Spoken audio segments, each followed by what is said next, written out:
Welcome to TBC. BRS లో 4 స్తంభాలట నడుస్తోందని BJLP leader Maheshwar Reddy చెప్పిన విషయం తెలిసిందే. మాజీ మంత్రి హరీష్ రావు బీఆర్ఎస్ పార్టీని చీల్చుతారని, 10 మంది ఎమ్మెల్యేలు వెళ్ళిపోతే బీఎస్ఆర్ఎల్పీ చీలిపోతుందన్నారు.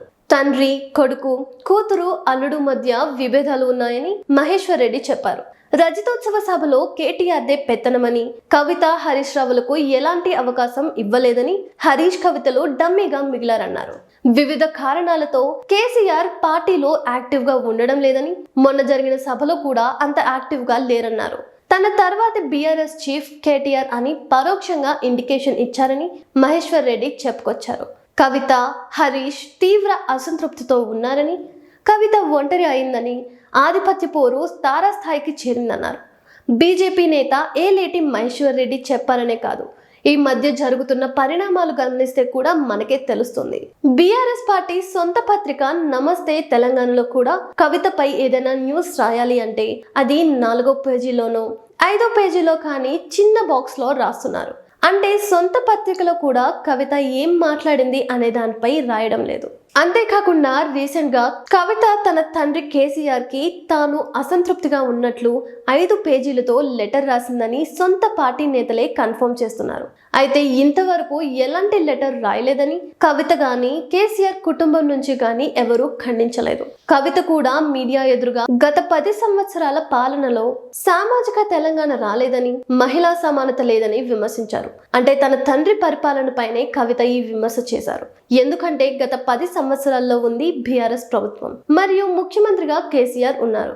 అంతేకాకుండా కవిత తీసుకున్న తెలంగాణ తల్లి మార్పు, పూలే విగ్రహం ఏర్పాటుకు బీఆర్ఎస్ పార్టీ నుంచి మద్దతు కూడా రాలేదు. ఇవే కాకుండా రీసెంట్ గా కవిత ఏర్పాటు చేసిన జాగృతి మీటింగ్ లో కేసీఆర్ ఫోటో గానీ ఫ్లెక్సీ గానీ ఏమీ లేవు. ఒక కవిత ఫోటోతో జాగృతి బ్యానర్లు, ఫ్లెక్సీలు ఏర్పాటు చేశారు.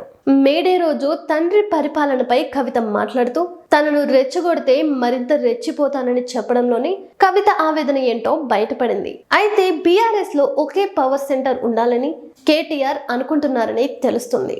అందుకే కవితని, హరీష్ ని సైడ్ చేశారని, అయితే ఒకటేసారి ఇద్దరూ వెళ్తే పార్టీ నుంచి కష్టమని భావించిన కేటీఆర్ మళ్ళీ బావ హరీష్ రావుని దగ్గర చేసుకోవడానికి వాళ్ళ ఇంటికి వెళ్ళినట్లు తెలుస్తుంది.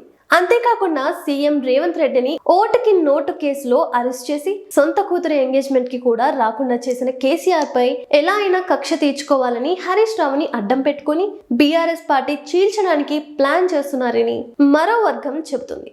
ఇదే విషయంపై కేటీఆర్ ఫారిన్ టూర్లకు వెళ్ళగానే బీఆర్ఎస్ లో చీలిక రాబోతుందని, బీఆర్ఎస్ ను చీల్చడం రేవంత్ రెడ్డితో కాలేదని, అందుకే హరీష్ ను అడ్డం పెట్టుకుని తన పంతం నెగ్గించుకునే ప్రయత్నం చేస్తున్నారని మహేశ్వర్ రెడ్డి చెప్పారు. ఈ నెలాఖరులోగా లేదా వచ్చే నెల మొదటి వారంలో బీఆర్ఎస్ పార్టీలో చీలిక వస్తుందన్నారు. చీలిక కోసం తెర వెనుక జరగాల్సిన తంతు రేవంత్ రెడ్డి సహకారంతో హరీష్ రావు కవితలు చేస్తున్నట్లు సమాచారం ఉందన్నారు.